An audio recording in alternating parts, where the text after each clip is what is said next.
Monsieur le ministre, le 17 septembre 2018 ay alkaati dañoo duggoon sama kër Ziguinchor di fa réclamer ay fiches de parrainage.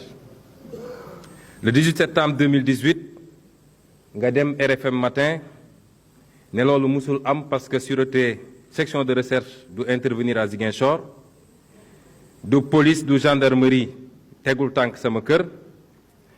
Et que man dama bëgg a victimiser wu ñu jël avocat topp dossier bi le 6 février 2019 tribunal de Ziguinchor condamné le gendarme Nicolas Mendy à 3 mois avec sursis pour abus d'autorité, violation de domicile et voie de fait. Ba ngay andi sa démenti da nga ne Sonko dafa bëgg a victimiser wu ba pare nekk ne nag ku bëgg a jiite réew mi war ngaa fexe ba di joxe des informations correctes. Monsieur le ministre, vous n'avez pas donné des informations correctes et dans un pays normal, vous aurez dû démissionner de vos fonctions.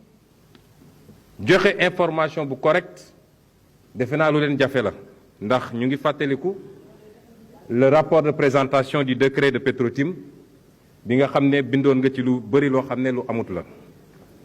Mais wax ni tey jii Assemblée nationale comme dans tout le Sénégal, nous aurions dû marquer cette journée.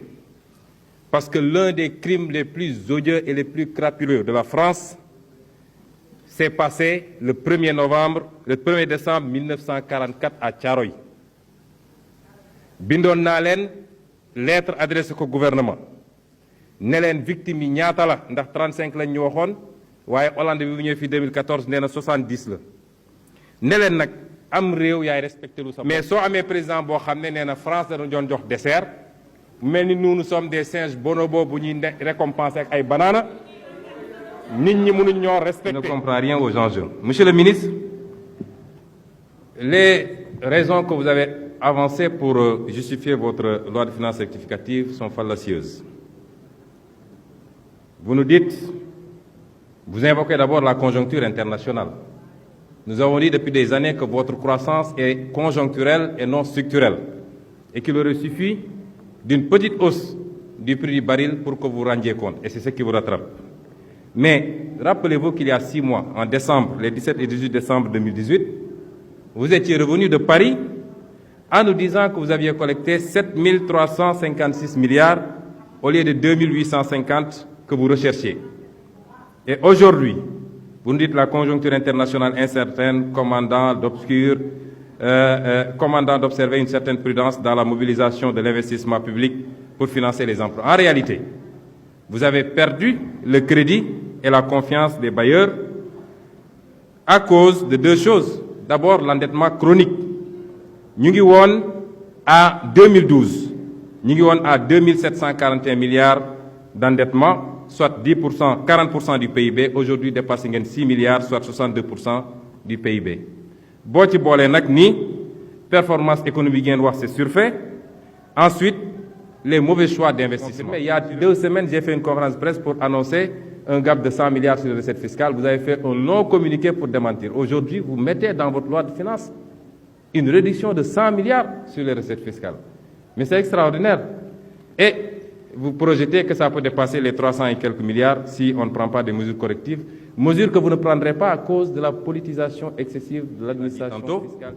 Chaque année, dans cette Assemblée nationale, ces vaillants députés, cette majorité mécanique, nga xam ne mun nañu toog di nelaw ba ñu ne voté jot na ñu yeere ne leen talal loxo sànq ñi ngi war a voté benn waaye ñi ngi yëkkati loxo moom ci biti la ne woon xamul lu ñuy wax borom koppati bi dafa dugg rek gis ñëpp yëkkati mu yëkkati. Kon si le budget voté n'est pas sincère, tous les projets qui y sont adossés ne seront pas réalisables. Où est votre terre que vous aviez inaugurée en grande pompe?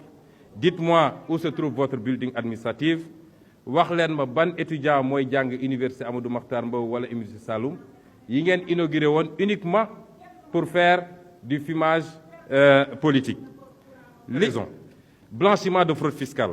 Fii la ñu toog avril 2012 ma bind lettre directeur général des impôts et domaines ne ko fayeekul Petro-Tim suñu xaalis. Taxe de plus-value bi ñu waroon fayeeku ci gannaaw bi ñu defee seen i maguy diggante président rakkam ak Aly Ngouille Ndiaye ak Franck Timis mais loolu ñàkk nañ ko mais suñu demee ba di jaay di spéculer ngeen war a fayeeku taxe de plus-value. Vous êtes inspecteur des impôts, vous savez ce que je dis. Vous, on se connaît très bien. Li Cheikh Gueye di wax kuy tux ak kuy laxas pon xamante nañu. Vous savez très bien que war ngeen ko fayeeku. Et vous attendez la loi de finances rectificative pour dire que maintenant loolu dañ ci war a fay impôt à partir de maintenant, alors que le code de 98 ne l'avait pas exonéré. Loolu moo leen andil problème yi su ngeen jógee bugg ko teg ci ndoddu sénégalais yi naan prix pétrole ak prix nangam nangam te ñi war a fay du ñu fay. ñetteel bi copinage fiscal bi ngeen nekkee toog nañu fii daaw ma bind ci benn dossier ADAX interpellé woon naa ci président Moustapha Niasse mu ne moom bokkatul ci société booba wala société bi ñuy liggéeyal Orex. may leen 100 milliards de redressement fiscal ngeen bugg a njuuj njaaj ba ñooñu duñ ko fay. tey yow mii avril lettre en date du 12 avril bind nga ab lettre ne suspendre nga la perception de ces redressements fiscaux. 100 milliards mooy déficit budgétaire bi ngeen am tey déficit fiscal bi ngeen am.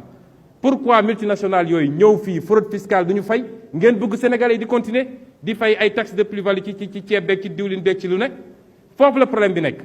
ñetteel bi wax naa la ko fii bi ngeen ko defee am na lettre boo jël fii en 2018 ne sànq ñi ngi tudd la fameuse taxe locale yow jël nga lettre keroog rek exonéré ci le secteur hôtelier du moins parce que Racine Sy seen xarit la wala seen militant la te day def lobbying.